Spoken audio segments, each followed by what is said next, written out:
to us and to our sense of well-being, our inner life. Listen to the insight of our Pope. In our rooms, our homes, our workplaces and neighborhoods, we use our environment as a way of expressing our identity. We make every effort to adapt to our environment, but when it is disorderly, chaotic, or saturated with noise and ugliness, such overstimulation makes it difficult to find ourselves integrated and happy. The subtitle of Laudato Si is the care for our common home. How does the Pope envision home? It is a place where we should feel integrated and happy, according to this passage, because there we can see ourselves as we are, and there we know who we are. It is our identity. But the noise, the pollution, the disorderliness cause us to lose our identity and connection with people.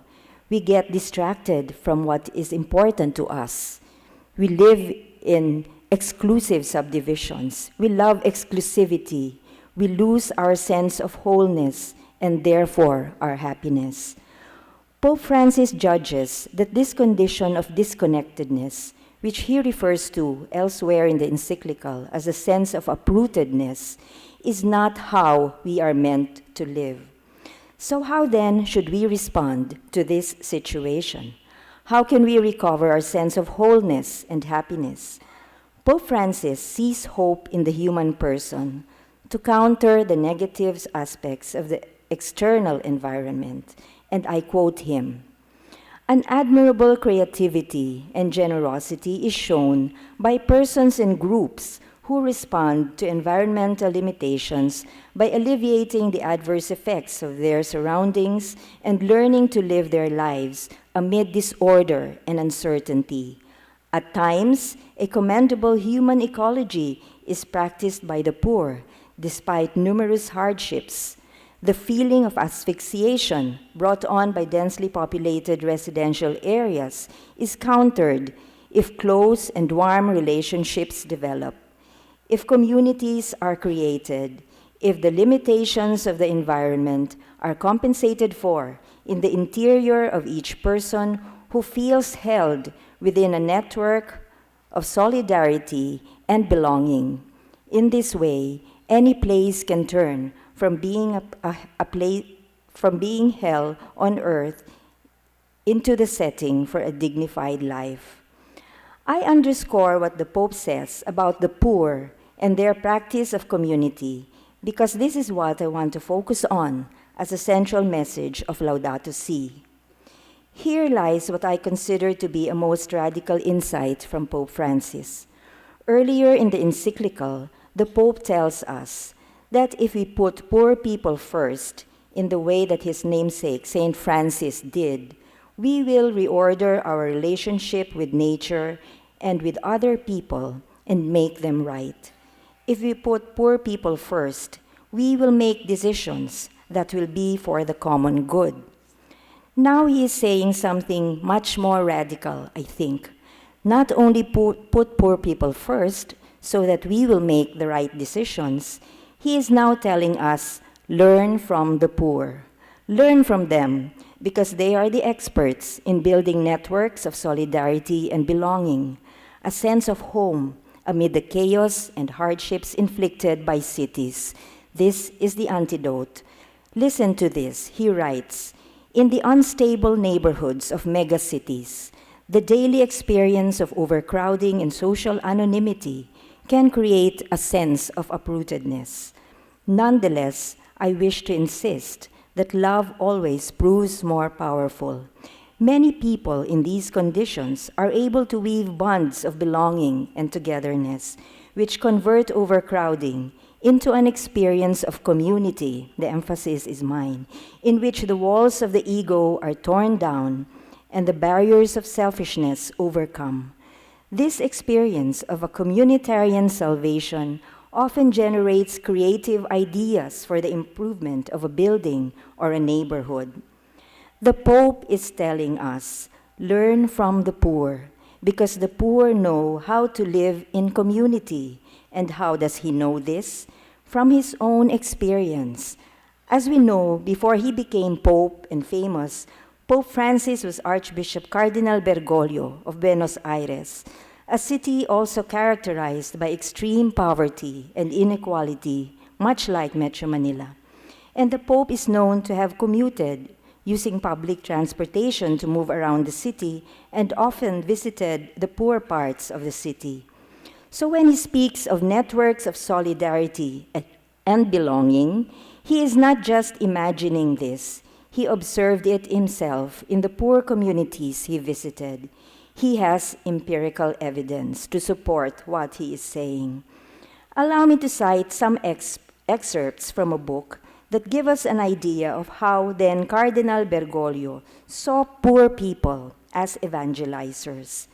The author of a book on Pope Francis titled The Great Reformer, Francis and the Making of a Radical Pope, Austin Ivory, quotes a certain Father Gustavo Carrara, one of his so-called slum priests, who said, Bergoglio evangelized the city from its margins. The idea is that the church is first among the poor, and from there reaches out to everyone. It's the opposite of what in economics is called the trickle-down effect. It's not about the poor and only the poor. It's from them to the rest. For Bergoglio, the center of Buenos Aires is not the Plaza de Mayo, where the power resides, but las periferias, the outskirts of the city. Carrara thinks Bergoglio went to slum fiestas, but not Barrio Norte cocktail parties, because in the fiestas, the poor celebrate Christ, not themselves. A fiesta has a different dimension with mass, food, dances in honor of the Virgin and Christ.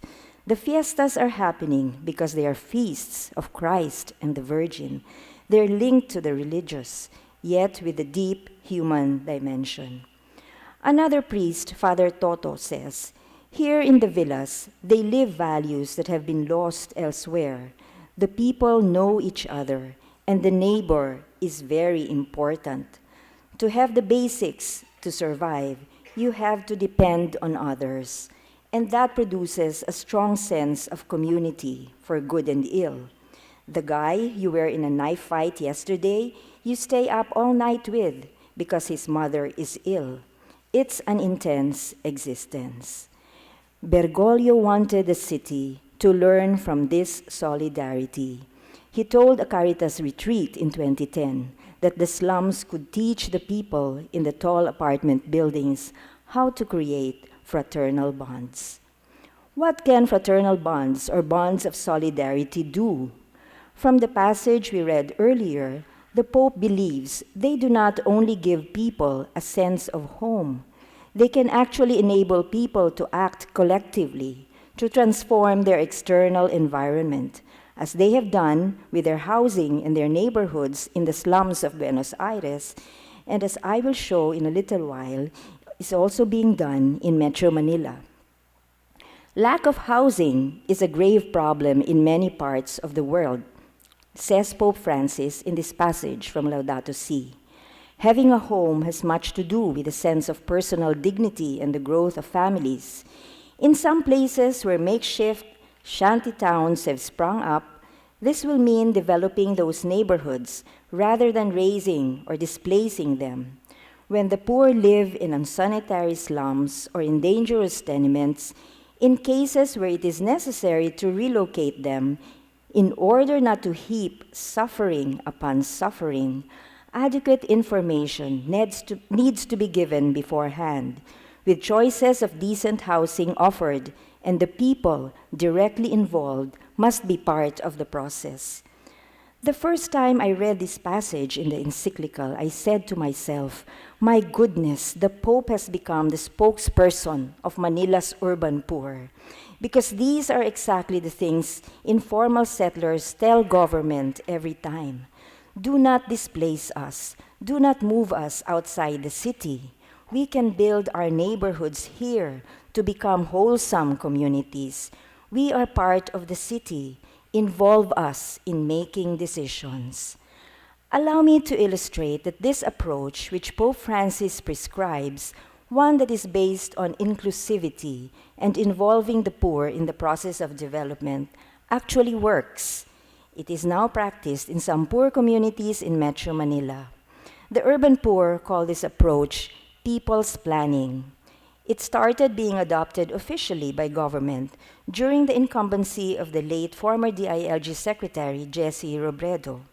As Jesse was trusted by the urban poor, they asked the president to make DILG the lead agency in the relocation of informal settlers occupying the legal easement of 8 major waterways in Metro Manila. And you will see in this photo, as an example of the Mangahan floodway, an estimated 60,000 families will have to be moved from these waterways. Organized communities engaged the government in dialogues and consultations and finally persuaded it to adopt the people's planning approach. And this was institutionalized in a DILG memorandum circular. Needless to say, the new approach could only be adopted by communities that are organized and capable of formulating and proposing their own plans for relocation as an alternative to the distant relocation of government. NGOs, architects, lawyers, and contractors assisted these communities. They then found land within the city or near the city, which they bought with funds borrowed from government. On the land, they would build 2 to 3 story walk-up buildings, which they themselves would design. Proof that this approach works is that at present, there are at least 16 such projects in various stages of construction that would house a total of 10,600 families. There are others in the pipeline awaiting approval.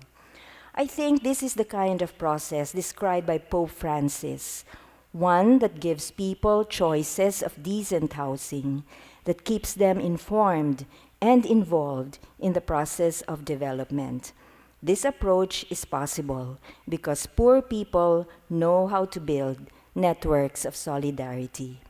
And so I end with this beautiful vision of the city from Pope Francis. Cardinal, I think this is the celebrate part of the See, Judge, and Act. How beautiful those cities which overcome paralyzing mistrust, integrate those who are different, and make this very integration a new factor of development. How attractive are those cities which, even in their architectural design, are full of spaces which connect, relate, and favor the recognition of others. Maraming salamat po.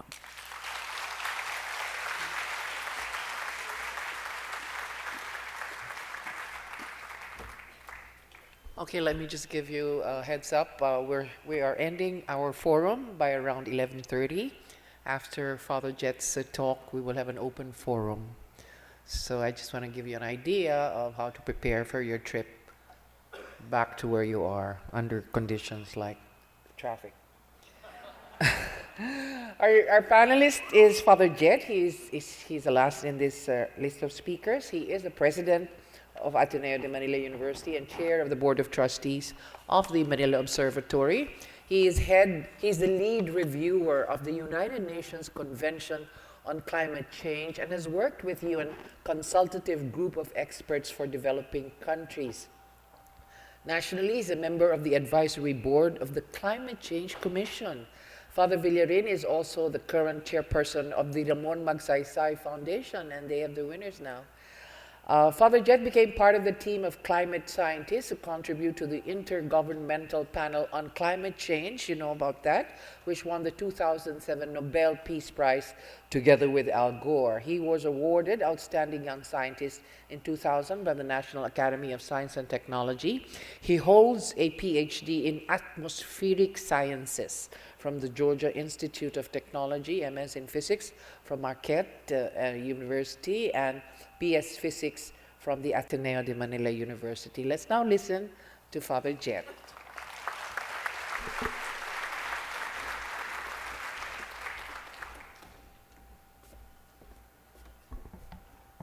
Thank you, Tia. Good morning.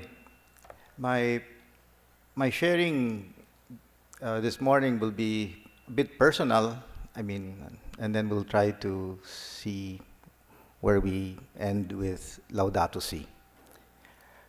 Next slide, please. So that's a map, just 3 parts.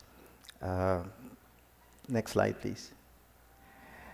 I begin with this picture. It's a picture of farming in Nueva Vizcaya. This school, Ateneo de Manila, changed me, and I think that's what schools are about. They're about change and conversion. Here I was planning my trajectory, but sometime in 3rd or 2nd year, I spent some time with farmers in Casat, Nueva Vizcaya, and it was an Ilocano community. I did not know Ilocano. I tried to learn Ilocano from the comics. But a refrain of the people was narigat tibiyag. Narigat tibiyag. No? Mahirap ang buhay. Lisod ang kinabuhi. No? And I thought, well, why would people say that? There are many, I had many experiences with the farmers there, but we ate we ate dog meat. You know? And one haunting picture that has forever been burned into my brain was I saw this dog. And usually when you're eating dog, they don't like that. They bark at you. They can smell it. But there was so much hunger, I guess, that this dog was eating its own. Dog eat dog, really, literally. And when I was with this family, I asked myself, why are there poor people? Here I am studying at the Ateneo de Manila, planning my own life. I said, what's the point of my life when there is this community, my own brothers and sisters, Filipinos, living like this? So that actually started my conversion, I would think. I mean, there are many triggers, but that was one experience. The next slide, I'm sorry, but my entry to the environment was through the back door. I never really, I was not very interested in the environment in the beginning. It was because I was a physics major, yes. But for me, I started with fascination. I was curious. And actually, that's just a graph of the polar vortex, which I studied, it's whatever. So just a jet stream. I studied the jet stream because it was named after me. No, just kidding. And then as usual, with the science, that led me to thinking more deeply about things. But in the next slide, while I was studying, then I just, on the side, I was looking at these graphs, and that alarmed me. From a scientific point of view, when I saw, carbon dioxide, is shooting up. And it's never been that high in the last, 500,000 years? Or about 1 million years? So it's unprecedented. When I began working on this issue, carbon dioxide was at 360 ppm. Sorry, ppm is just a level. Now it's pushing 400. Imagine, 40, an increase of 40. It's increasing at 2 ppm, 2 levels a year. And it's going to increase. In the start, it was just 1. Now it's at 2. So probably become a 3. It's the nature of the thing. Next slide, please. And so I asked myself, please just click, that we, in a sense, may have grown because we've partitioned the world, and in so doing, we've failed to internalize the costs and risks of development. Next slide, please. So you can see this even in the so-called hockey plot, hockey puck plot, where you see things accelerating. When you grow, which is nice, that's a nice pattern, but you also grow in terms of what you throw, right? Your garbage also increases exponentially, so to speak. Next slide, please. And so when I was in Cagayan de Oro, I saw this firsthand. I mean, the oro is gold, no? And people actually would hose down mountains in search of gold. This is in Ipunan, and yes, well, we will destroy. When we mine things, we have to live with the destruction. For what? No? For this development we call gold. And so I thought, well, this is really difficult to balance some of these things, and I know it's not easy. Next slide, please. What sort of alarmed me was, well, the root of the problem is that, yeah, we have been, the growth has been compounded, but alongside was the risk. Those waves can be waves of buying and selling also. But it can also be our climate and the greater variability that we see now in the environment. Next slide, please. And so, with this realization of compounded risk, we also saw that the responsibilities are uneven. The responsibilities for this damage and the risks borne are also uneven. It's just, sorry, it's not so clear, but this is my graphic for differentiated responsibilities and differentiated impacts. You see, can you see, this is just the lights at night. And of course, this is a composite, because the whole globe naman is not in darkness. But you can see Japan, you can see the US, Europe, and there's blackout over in the Philippines, as I would tell our students. But that also tells you that the dark areas are where you have greater vulnerabilities and risks. In terms of responsibilities, the lit up ones, those who've grown faster, those who've grown rich, have actually also thrown a lot more waste into the atmosphere.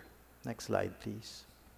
And so if I were just to summarize the problem, the environmental problem, it would be this, that our growth has been differentiated.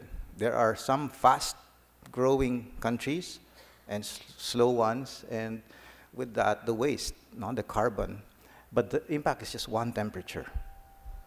Okay, one global temperature that's rising, and the risks themselves are differentiated. And that's what makes the justice issue quite stark, because there is a differentiation in the responsibilities and the risks. Next slide, please. And so this is my third and last part. What do I think would be our role in education? Well, I would say at least suggest two things, especially higher education. We have a role to do the strategic thinking, to think for society, to think ahead. Politicians are limited in a way. Their political horizons are, what, 4, 6? Sorry, Joey, but that's okay. But we're looking, if politicians can be statesmen or stateswomen, fine, that's what we're looking for. Second is culture. We need to continue reshaping culture. Let me just explain a bit. Next slide, please. On strategic thinking, we suggest that we tackle this head-on, this issue called risk. And it's something that's abstract. It deals with, I know we know gambling, but we actually don't know gambling. We need to know what probabilities mean. We need to understand what risk is for our people and for ourselves. And I think as educators, we can help there. Second, we need to look at the blueprints and even help draft the blueprints of a sustainable and inclusive economy. It's not easy. The Pope has suggested perhaps slowing growth. Yes, when we've heard some models like, what's her name, Juliet Shore, who is trying to propose a plenitude economy that is not based, let's say, on growth. Because when you grow, you actually have to also throw waste. So can you slow down growth? And she's thinking of actually recovering time, the amount of time and relationships. She's looking again at E.F. Schumacher's Small is Beautiful. and a modification of this because of our technology, because of the internet, that we can actually increase productivity even as we slow down. So these are things, maybe they sound theoretical, but they are ideas, admittedly, but I think we need to look at that. How should we grow? Or if we should grow at all, how fast, etc. Next slide, please. And of course, since experience, the reality is always bigger than ideas, we continue to, this is an imperative. How can we apply this to our own context and our own situation? That's a challenge. Even here in the Ateneo de Manila, no? I know some of you were caught in traffic maybe this morning. I was caught in traffic yesterday. And it took me almost an hour to enter this campus. It was nice outside, just to enter. There we have a problem. And we ourselves have to apply that blueprint to ourselves. So that's a challenge, a sustainable campus. Next slide, please. As for culture, I would start with, well, let's form the whole person. I think part of the problem has been this fragmentation. We like to go into STEM, we like to go into specialization, fine. But I think what I treasure most about the education I received from this school is the liberal arts formation I received. This formation allowed me to think critically, try to reflect ethically, to communicate, if possible, clearly. That we need, along with our own specializations. But aside from this, it's the breadth, it's the beauty and the sense of balance that we get from the liberal arts. The liberal arts, in our way, are in a way liberating. If for anything, this kind of education teaches us about the richness of life. That life is multidimensional, is infinitely rich, and that life is, and I wrote here, life is a gift. Life is a gift from God, and it is not just embedded in creation. Nature is not just a mere background, not the foreground even, but the very ground of material being, of the gift of life itself. Life is a matrix, matres, a mother, a womb, a banig, an interwoven reality. Next slide, please. We need to cultivate some important values, and that also happens in family and in school. I would like to think of, if I were to put some priorities, it would be simplicity, the value of true wealth, the value of sufficiency. When is enough enough, as Maurice Strong once asked me? When is enough enough? When can we be truly happy? Why do we have to keep acquiring? That quote is really just a variation on Mahatma Gandhi's live simply, that others may simply live, right? Next slide. And this is my last, I think. Elsewhere on this same podium, I said that, this poverty monster and this ecological monster now, since both the Pope has brought the two together, this monster has many hearts.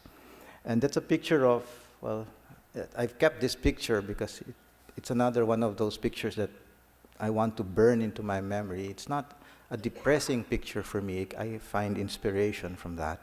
It's Typhoon Reming, because Tita Remy is here, I think. I saw her a while ago, but anyway. Typhoon Reming that really crippled Albay many, many years ago. But here I'd like to recite what I said on this podium 4 years ago when I was here. Poverty, or ecological poverty, social poverty, is a ravenous monster with many hearts. You pierce the heart of hunger or malnutrition now, and the monster still lives. You stab the heart of miseducation or undereducation. You graduate these students now with all sorts of high-sounding credentials. The monster does not go away. Strike at the heart of unemployment. You grow the economy, and the monster is only disabled momentarily. The economic gains are uneven. Political power concentrates upward, defying gravity, and our people remain impoverished. The monster continues to thrive in feudal arrangements that hinder democratic engagement, greater transparency and accountability.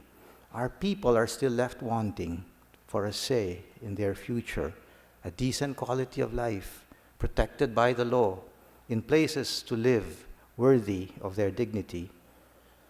Poverty is a beast with many hearts to spare.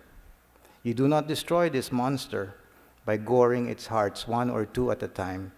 You slay this monster decisively by flanking it on all sides and lancing its hearts in parallel, in concert, with strategic, calculated, calibrated, consistent thrusts to the hearts of hunger, ignorance, joblessness, injustice, conflict, and corruption. Who will initiate? Who will coordinate? Who will inspire and orchestrate this plot to slay the monster? Leaders. You, all of us here, men and women who have been schooled to step up and take charge because they have been taught as well when to stand down and to surrender their pride and ambition. And so, I think that for a school like the Ateneo, we are here to form these leaders. We are a culture, we like to follow, we don't like to lead, we don't like to step up. The leader is often the reluctant one who's been sort of just, ikaw na lang. I hope we can cultivate this culture of leading as well. I end with this quote. It's from the Union of Concerned Scientists. Next slide, please. About 12 years ago, I spent a week naman in Navotas. And in Navotas, the poor, they steal electricity from Meralco. They tap. When the Meralco man comes, they have a code word, and the code word is aswang. No, aswang, aswang, aswang, aswang, aswang, and it spreads to the looban. And they take out the wire. That night, these children and I were playing, and it just brown out, artificial brownout, of course. No? And I thought, well,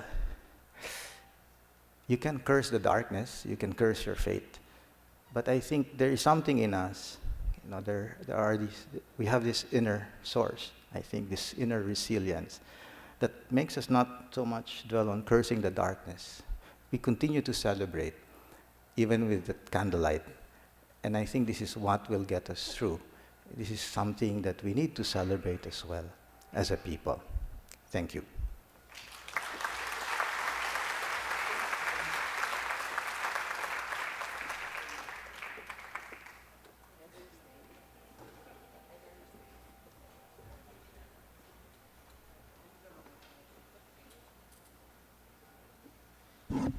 Okay, so we're done with the speakers, and we have until about 11:30 for this round. And Ed here has requested if he can be asked the first question. Is that possible? Anybody? Yeah, 11:30, because traffic in C5 is terrible. I just got a report. Anyway, so we have also pre-selected a few of our friends here to start the ball rolling, in a manner of speaking. So may we request these friends of ours to make it brief and to just go straight to the point so we can get as much from our audience, from our panelists today. Father Kilong Kilong is the first one to ask a question. And yeah. This question is addressed to His Eminence. Pope Francis mentioned the need to develop habits or virtues as an essential part of environmental education. And I think that's in chapter 6 of the Laudato Si. In your pastoral experience, what Filipino habits or virtues that we need to underline in this environmental education? This is part of reality as more powerful than ideas. Do I have an hour to respond?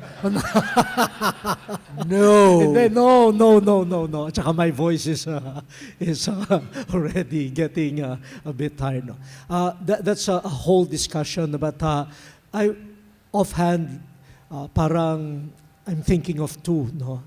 Una yung kultura na wag mo namang kalimutan ang iyong pinanggalingan. No? Kasi kapag nakalimot ka na doon sa lupa, kung saan ka sumulpot, minsan madaling baliwalain na ang marami. No? Yun. Pag may nagtatanong sa akin, Cardinal Chito, how do you handle now your position, or sometimes the celebrity, no, all of a sudden you're recognized?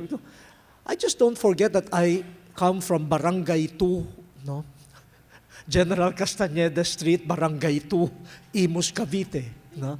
That my grandparents worked hard sa karinderya, nagtinda ng sigarilyo. I mean, getting rooted, no, all the time to the veins of my ancestors, their sorrows, their pains. No? Parang also connects me to the rest, and not make me forget. No?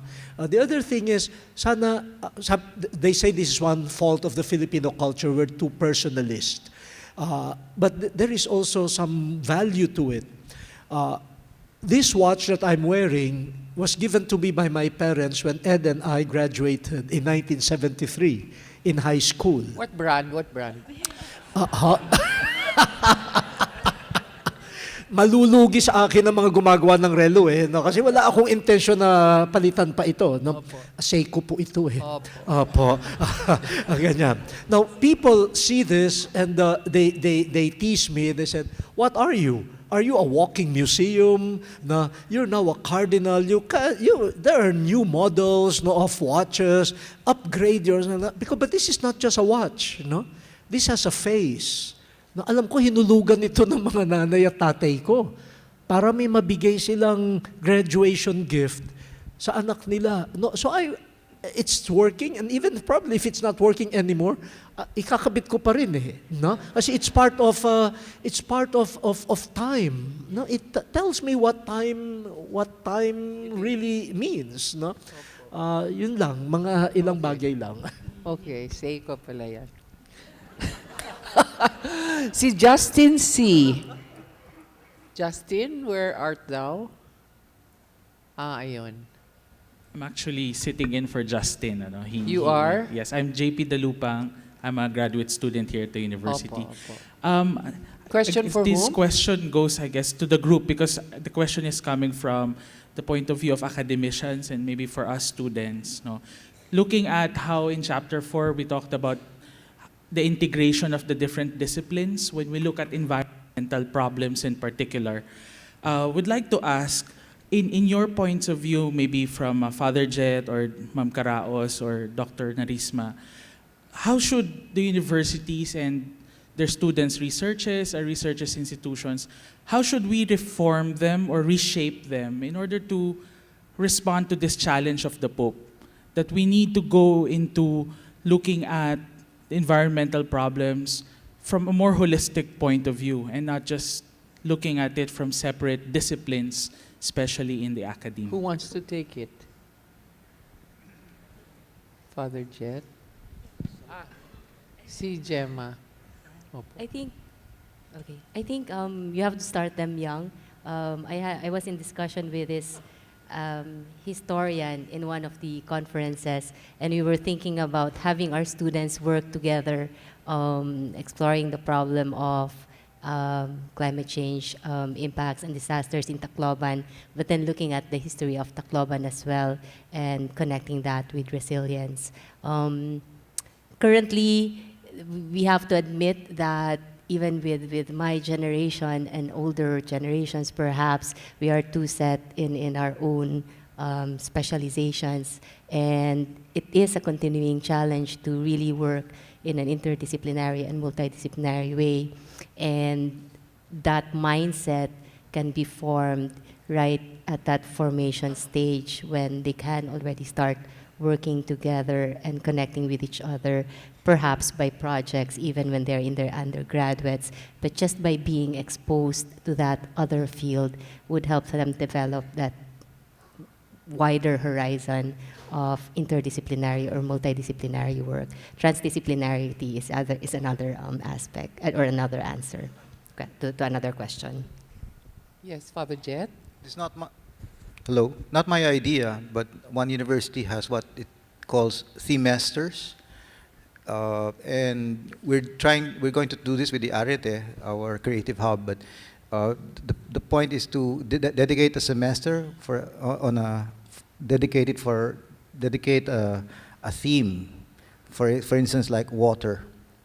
Now, if water is a theme, then your history classes, your science, your social science, your economics, the politics of water, that can be a gathering theme so that they realize that no one discipline can actually tackle this. So we're looking at that as well, that possibility to bring the disciplines. Rafa from the PBSP, representing the business.